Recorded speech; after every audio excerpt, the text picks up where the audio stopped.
If you open Tanakh, it's impossible to ignore that Eretz Yisrael is God's signature issue. Nothing else. Eretz Yisrael. And in fact, Eretz Yisrael in God's eyes wasn't enough that he should have this land, but he wanted the Jews to want it.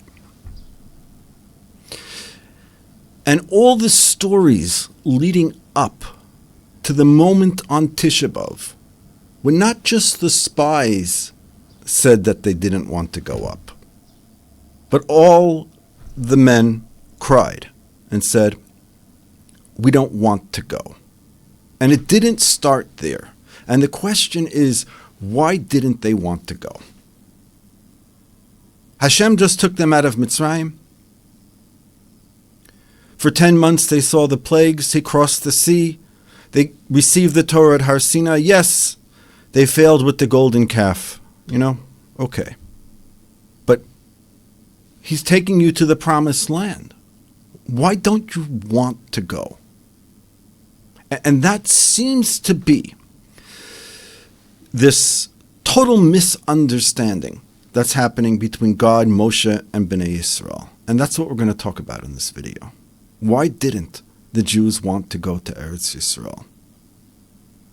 And why was this such a difficult task for Moshe to just tell them, go to Eretz Yisrael? Go. Hashem was insulted that they didn't want to go. And he says, if you don't want to go, you can't go. And that's really the question over here. That the Chet HaMeraglim that we're going to talk about next week actually starts in this week's Parsha. And that's what we're going to talk about. We're going to talk about what led up to this great sin that in God's eyes was so bad that Hashem says, if you're crying because you don't trust me, then I won't bring you there. Why not just bring them there? They'll see how good it is. And Shalom al Yisrael. Why do we need all these exiles? Why are we in exile for thousands of years? And yes, Asher Moasu be'eretz Chemda. They were disgusted by God's beloved land. But why is God so insulted? And we're going to show in this video that not only is God insulted, the land is insulted. And that in itself is insulting to God. There's something that's the most beloved place on earth to God. And there's a nation. There's the Levium. And we're going to show the history of the Jewish people from when they received the Torah until Tisha B'Av. We're going to look at the map. We're going to go through the dates. And we're going to show how these are all not isolated events. Miriam getting tsaras, the Jews complaining that they want meat, the story of Korach, the story of Eldad and Medad having prophecy that Yeshua is going to bring them into Eretz Yisrael and not Moshe. How did that switch happen? And what's the connection to the 70 leaders? And why pick 70? Why not 72? Let's take a look at the text. So here's what happens. Again, we're trying to figure out what led up to the Jews sinning on the 9th of Av. So they leave Mitzrayim, they come to Har Sinai, they get the Torah. On the 20th of Iyar, the cloud lifts up. For 3 days they travel, and they come to a place called Kiryat Tatava, and this happens on the 22nd of Iyar. They complain for meat. They say to Moshe, we need real food. We're sick of the mun. We're sick of not having the cucumbers and the fish and all the good stuff we had back in Mitzrayim. We had it good there. And in fact, we should go back because the whole problem with Egypt was only the Egyptians. But now the Egyptians are gone. So let's go back to Mitzrayim. Could there be a better place for us to be rather than be in Mitzrayim? And God gets very upset. And Moshe gets very upset. Moshe says, take me out. Hashem, what do you want from me? And Hashem tells Moshe, I agree, this is too big of a job for you. I want you to get 70 men from the 12 tribes. Now do the math. You either can get 6 from each tribe and get 72, or get 5 from each tribe and get 60. So what was the 70? And furthermore, they did a special lottery to figure out who's going to be the 2 people who don't get to go.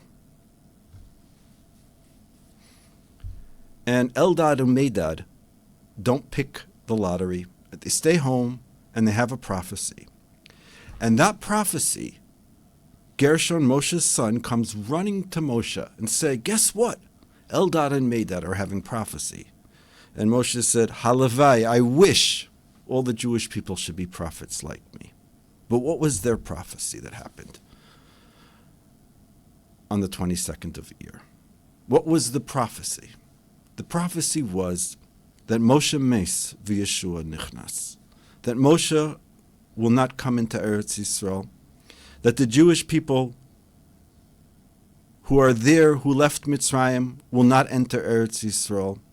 And this all started from what? Kiryas HaTaiva.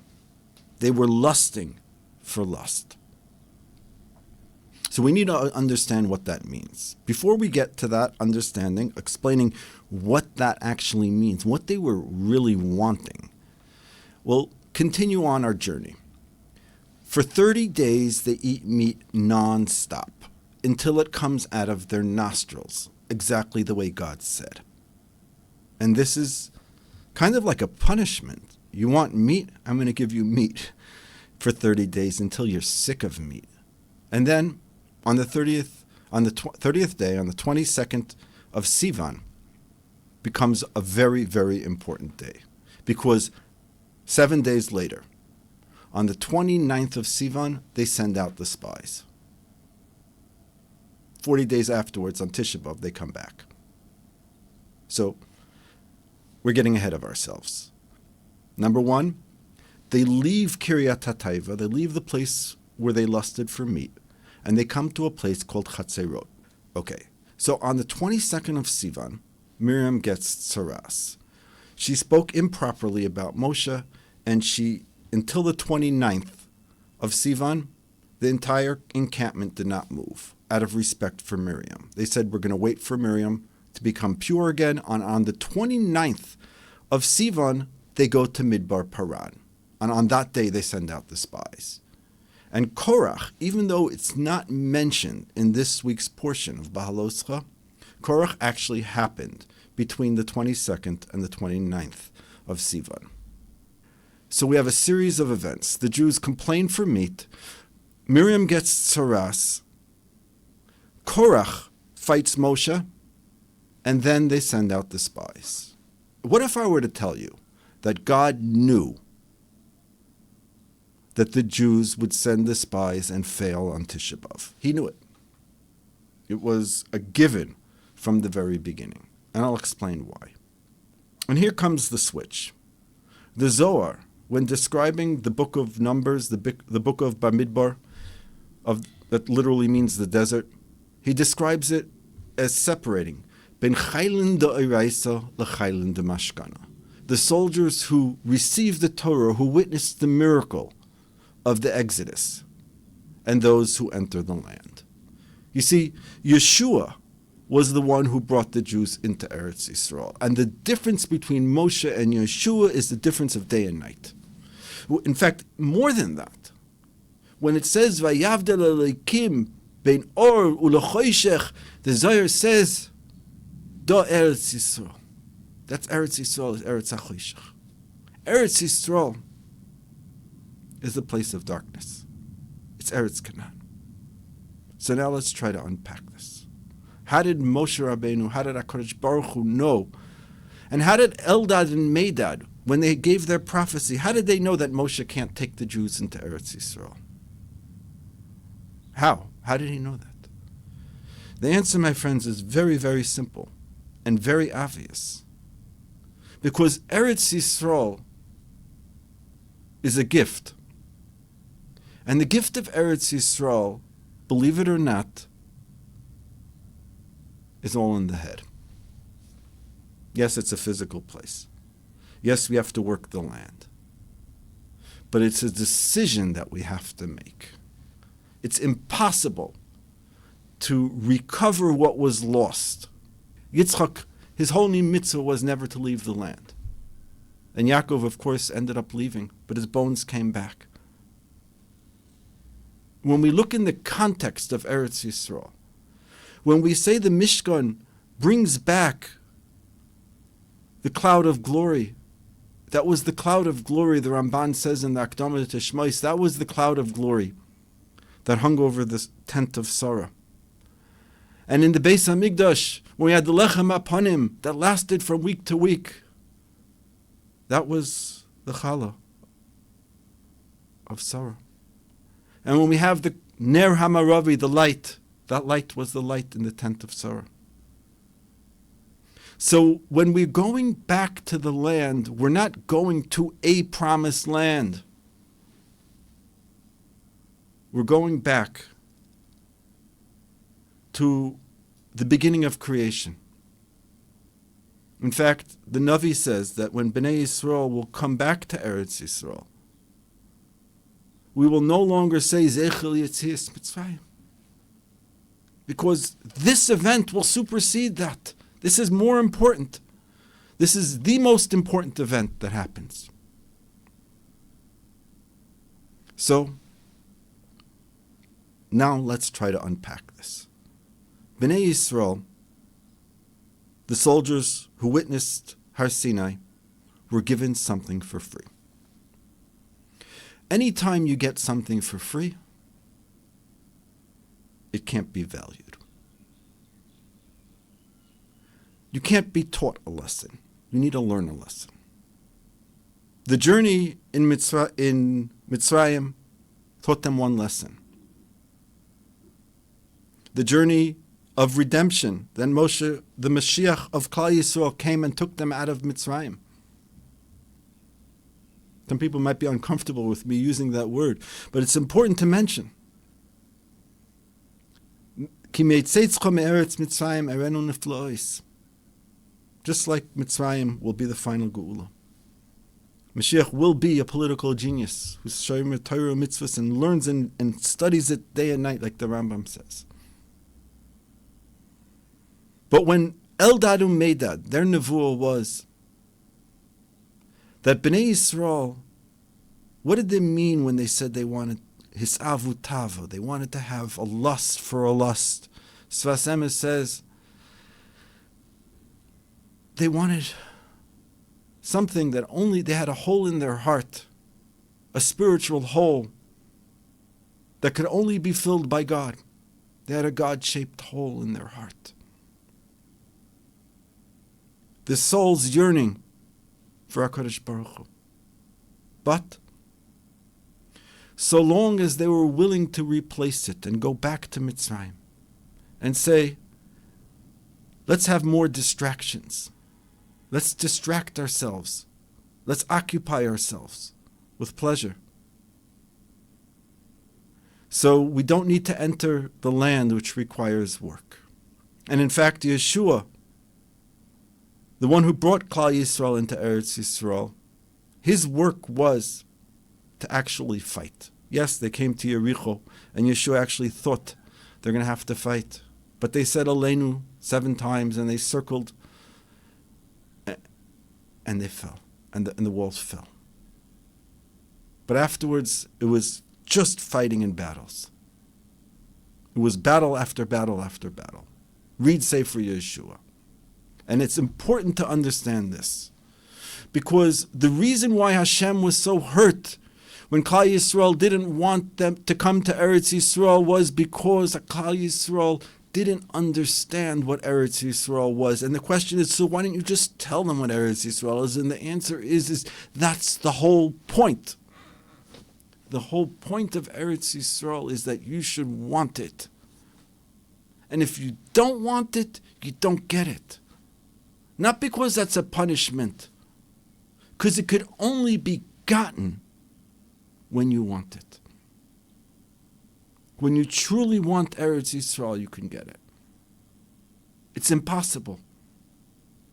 Shalosh matanos nitnu, 3 gifts were given, and they were only given through Yisurim. Eretz Yisrael, Olam Haba, and Torah. And the Torah could only be fulfilled in Eretz Yisrael, and that's the only way to get Olam Haba is following the Torah. So when you ask, what events predated the sin of Tisha B'Av, the sin of being disgusted with God's land, the sin of wanting to go back to Mitzrayim, the sin of wanting to live a life of pleasure instead of a spiritual light to the other nations, a spiritual light to HaKadosh Baruch Hu, a light to our brethren. The Leviim became that in Eretz Yisrael for the Jewish people, the Levites, the priests. It's so important to recognize that the Jews are the priests of the nations, and Eretz Yisrael is the Bikurim, is the first fruit of all worlds, of all lands. The sustenance of every land comes from Eretz Yisrael. It's the source of everything. It's a living, breathing thing. Shlomo HaMelech knew where the vein of peppers were in Eretz Yisrael. And he was able to tap into it. When Moshe went up to Har Nevo to look at Eretz Yisrael, he was able to see the entirety of Eretz Yisrael in one look. Says the Chadush Yarim, that's Moshe Rabbeinu. He's able to get all the sections, the north, the south, and the east and the west. But us, the Shvatim, we each have a portion in Eretz Yisrael. And when we came into Eretz Yisrael, Yeshua gave each person his land. They walked in front of the Kalpi, in front of the lottery, and he wore the Urim V'Tumim, the breastplate, and it lit up, and it told him exactly where he's going to live. You are in this portion. And the most difficult question that I finally found in Shar Psukim, Rav Shmuel Vital writes in the Shem of the Arizal, how is it possible? How could the land not have all its people when Yeshua came?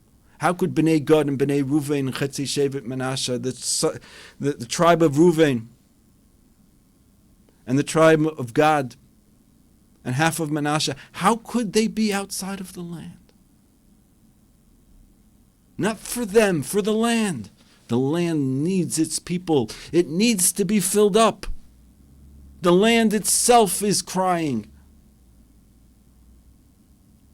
Alma ozva haaretz, why did we lose this land? Why did the land lose us? What punishment can you give to this land? And Hashem says the land's punishment for not having the Jewish people inside of it is that its trees don't produce fruit. And when the Jews come in, the land gives forth its fruit. So when we look at the order of events that preceded the sin of the spies, we understand that those people who saw the free miracle of the Exodus, you got a freebie. But the problem with free things is they're exactly that. They have no value. And over here, Hashem is looking for our hearts. He's looking for our willingness. He's looking for our ratzon. Do we want to have that type of relationship with Hashem? Eretz asher eini elekecha bo mireshis hashono adachris hashono. The eyes of HaKadosh Baruch Hu are on this land every single day from the beginning of the year, on Rosh Hashanah till the next Rosh Hashanah. That means every day in Eretz Yisrael's Rosh Hashanah, the Hashkocha Pratis is here, is amazing. And Hashem said, do you want that? And they said, no.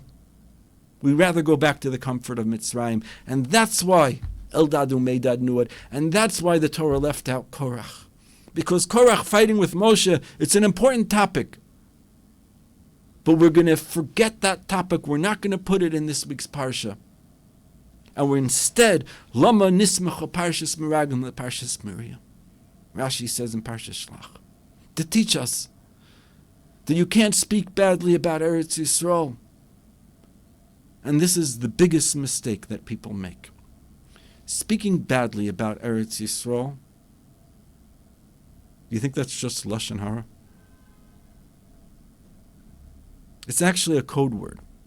It's a code word for speaking badly about HaKadosh Baruch Hu. Yisrael v'araisa v'kudsha brichu chadu. The Torah was given for Eretz Yisrael. Eretz Yisrael is the only land the Torah could be fulfilled in. So when you speak badly about Eretz Yisrael, you're speaking badly about HaKadosh Baruch Hu. So far, everything I've told you has nothing to do with Mashiach. Nothing. This has to do with the inherent, real connection. Not just connection. The Jews don't have a connection to Eretz Yisrael. We're one. Us, HaKadosh Baruch Hu, and Eretz Yisrael are one. So you ask, so why couldn't Moshe just tell them to go? Why couldn't Hashem just say, you didn't want to come up, I'm sorry, you didn't want to come, but it's really nice. I'll give you games, I'll give you fun, I'll give you a nice house. Twice in the Torah it says they're going to come to this land. One time it says you're going to find houses that are filled with good. You know what the Torah finishes? And then you'll become filled up with all the goodness and you'll rebel. Another time it says you'll come to the land and the land will be barren and you'll build houses. And still, when you build your own houses, you'll say, Kochi v'oitzim yadi. You'll say, I've done it on my own. So what do you want, Jewish people, says Hashem? If I give you everything, you say, well, give us more. We got the man in the midbar. They said, give us basar, give us meat. That's when Eldad and Madian knew it was too late. And if I give you nothing, you say, you didn't give us anything, so why should we come? Are you beginning to understand, my friends? This is the most oldest, that's not good English, this is the oldest problem in Jewish history. This is the story of the Torah. Will the Jews want to come to Eretz Yisrael? And all the Jews. Because when you look in Yecheskel, the division of Eretz Yisrael is done for all tribes. All the tribes come back. And to get back to Reb Shmuel Vital, what he writes in Shemona Sharim, what he writes in Shar Psukim, is that Bnei Gad and Bnei Ruvain, Chetzi Shevet Menashe, were left out of Eretz Yisrael. He explains reasons that Ruvain, when he was conceived, Yaakov thought he was with Rachel, and he was actually with Leah. So there was some inherent defect in his neshama. Not our topic. God as well, God is the Gid HaNashe, and it's God Yegudenu. They together, God and Ruvain together in the south entrapped Shimon. And in fact, Shimon didn't have an attribute, and that's why if you look at the end of Yecheskel, Shimon is actually moved close to Yisachar. Separate topic. But Menashe, why Menashe was separated? Half in and half out. The book of Numbers ends with Benos Tzlafchad, the daughters of Tzlafchad. They said, we don't have a portion in the land, we would like a portion. Moshe gives them a portion, and that's the ending of the Torah. Why? And Rashi says, Shechavavu is Eretz Yisrael. They loved Eretz Yisrael. Why? They just wanted a portion. Well, who says they loved it? Says the Mefarshim, says our holy sages, that which half of Menashe were they from? They were actually from the half of Menashe that got their portion outside of Eretz Yisrael. They got a big, healthy, big mansion with a pool in Chutz La'aretz. And then they came to Moshe and said, should we lose out? Should we lose out because we didn't get? And they learnt this from something that happened in this week's parasha. And that is Pesach Sheni. That Bnei Yisrael said, we didn't get a chance. Some people didn't get a chance to bring the first Pesach. We want to bring it a month later. And Hashem said, fine, we could do it. Benos Tzlafchad looked at that and said, wow, you mean we could change the narrative? Even though our grandfather Menashe, when Yosef saw Binyamin come in Egypt before he revealed himself, he called to one of his children, Menashe, and he says, Menashe, I want you to take this cup and hide it in Binyamin's backpack so that I could frame them and bring them back. Because they sold me to Egypt. They sold me to slavery. And when the brothers opened up Binyamin's backpack and realized that the cup that Yosef had was hidden in Binyamin's backpack by Menashe, they ripped their garments. It was then they realized, like Yosef said, Ki lemichya sholchani. God sent Joseph into Egypt against his will. He wasn't there because he wanted to be there. He was forced to be there. In fact, his last wish was, bring my bones. He was there because he needed to continue the Golus. He needed to create the Golus. Because the Golus, the exile, was necessary. And that's why Benos Tzlafchad are the most beloved, that the Torah finishes with Benos Tzlafchad. Because Devarim, like Tosfos and Gittin says and Beis, Tosfos says that the entire book of Deuteronomy is a repeat. Even though there's hundreds of mitzvahs in it, not our topic. But the finality, the closing statement of the Torah is Benos Tzlafchad. They loved Eretz Yisrael. They had a portion in Chutz La'aretz and they got a portion in Eretz Yisrael. I hope this opens up your eyes, my friends, because lots of people don't understand. They say, oh, Bnei Ephraim left early. But if you look in the Gemara Sanhedrin Tzadi Beis, look in the Marsha. The Marsha says leaving to go to Eretz Yisrael is not punishable by death. And in fact, their punishment was precisely the opposite. Because they did not trust, they trusted completely in Hashem and they didn't want to take any action. They were waiting for the eagle. They didn't take any food with them. They thought the time had come. Separate topic.